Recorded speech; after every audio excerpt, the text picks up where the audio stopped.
번화가의 상징이던 명동의 한 달 전 모습입니다. 줄줄이 폐업들입니다. 문 닫고 텅텅 빈 썰렁한 거리가 되었습니다. 대학로입니다. 대학로도 이 코너 가게들이 폐점 정리하고 또 건너편에 있는 가게들도 역시 코너 가게들이 문이 닫혀 있습니다.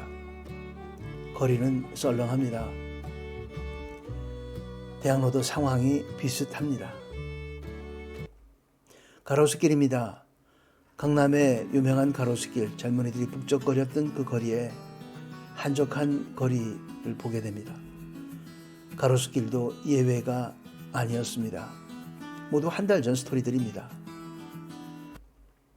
경리단길, 그리고 신도시에 당연히 북적거렸어야 할 길, 경리단길도 기대 많던 신도시도 명동, 대학로, 신촌, 강남 문 닫는 가게들이 얼마나 많은지요. 그 많은 자영업자들은 어떻게 살아야 합니까? 타락과 부도덕은 윗세대가 저지르고 다음 세대는 알아서 살아라. 각자 도생, 각박하고 슬픈 말입니다. 원망스럽고 막막하기까지 합니다.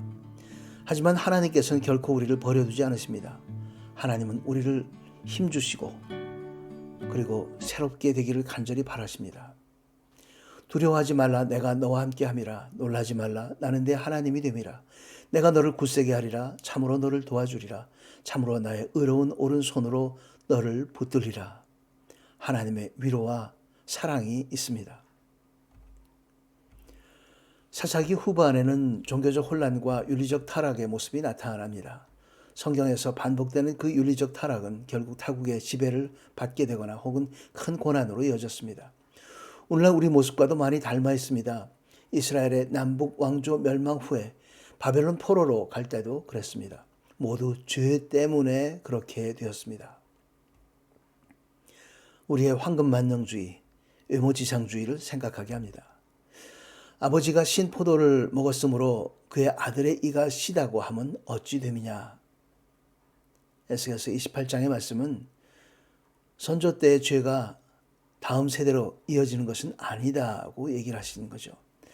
사람들은 선조들이 지은 죄로 인해 후손들이 고생하게 되었다고 불평했습니다. 하나님은 아니다라고 하시면서 회개하라고 하셨습니다. 과거의 죄의 고리는 끊을 수 있다는 의미죠. 진정한 각자 도생은 회개와 믿음으로 참된 살길 찾기, 도생이 가능합니다. 여기서는 회개의 능력과 각자 도생은 어떻게 하는 것인가에 대해서 짚어보도록 하겠습니다.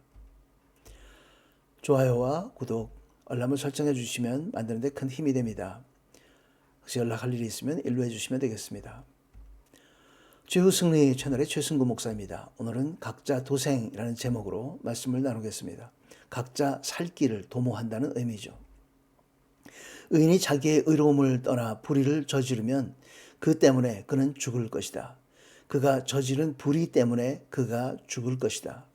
그러나 악인이 자기가 저지른 악에서 떠나서 공정하고 올바른 일을 하면 그는 자기 목숨을 보존하게 될 것이다. 에스겔서 18장 26절 27절 말씀입니다. 무엇을 행하느냐에 포커스가 맞춰져 있습니다. 본문 말씀을 가지고 참된 각자 도생에 대해서 은혜 받는 시간이 되기를 바랍니다. 오늘 첫 번째입니다. 인간은 미래를 바꿀 수 있다는 것이죠. 과거가 반드시 현재와 미래를 결정하지는 않는다. 시간에 관한 말씀입니다. 운명을 바꾸는 힘, 회개는 시간을 끊어가는 일입니다. 과거로부터 해방되는 일이죠. 돌아서는 일입니다. 그것은 유전되는 죄의 고리를 끊는 일이고 습관이 됐던 죄의 고리를 끊는 일입니다. 또한 가치관이 바뀌어지는 일이죠. 가치관 안에 죄가 숨겨져 있습니다. 무엇이 가장 가치 있는가 하는 그 가치관이 컨버전 되는 시간입니다. 믿는 자에게는 능치 못할 일이 없느니라.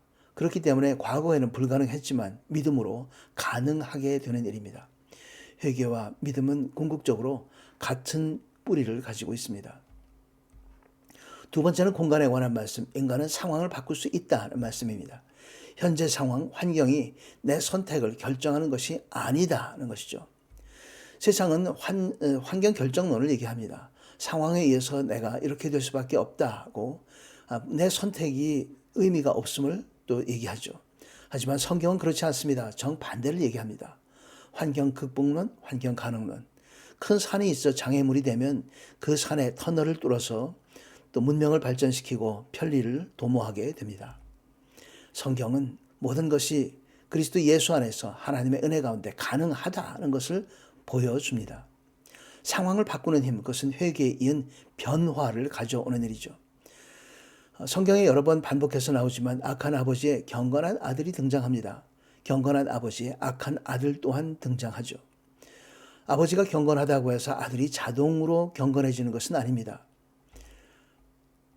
그것은 선을 선택하지 않으면 아버지의 경건으로부터 유익을 얻을 수 없다는 것을 반복적으로 우리에게 보여줍니다. 세 번째, 각자 도생입니다. 각자 도생은 하나님께서 주시는 것이다. 수동태다는 것이죠. 영화 길버트 그레이프라고 하는 93년도에 나왔던 영화를 소개하고자 합니다.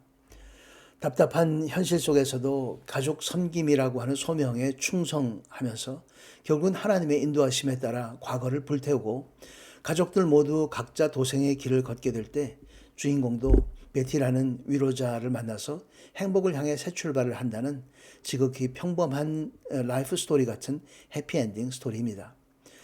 영화 안에는 이 평범한 것 같지만 안에 진리가 담겨져 있어서 함께 나누고자 합니다.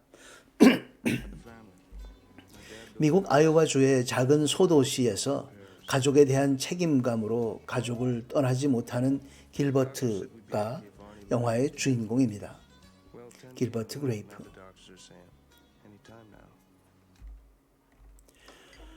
거구의 어머니와 2명의 여동생, 그리고 17세 개구장이 장애인 남동생 디카프리오가 나옵니다. 와 함께 모든 가정사의 책임자로서 살아가고 있습니다. 우연히 떠남의 삶을 사는 캠핑족 베티를 만나서 잠시 흔들리지만 가족을 결코 떠나지 않습니다.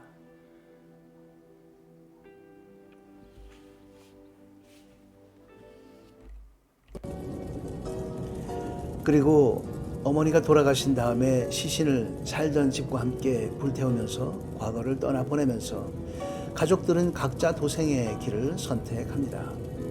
1년 후에 다시 돌아온 캠핑족 베티와 다시 만나서 장애인 동생과 함께 행복의 길을 떠난다는 스토리입니다.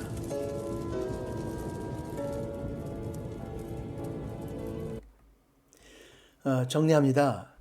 1번, 2번과 3번 각자 도생의 길을 믹스해서 정리합니다.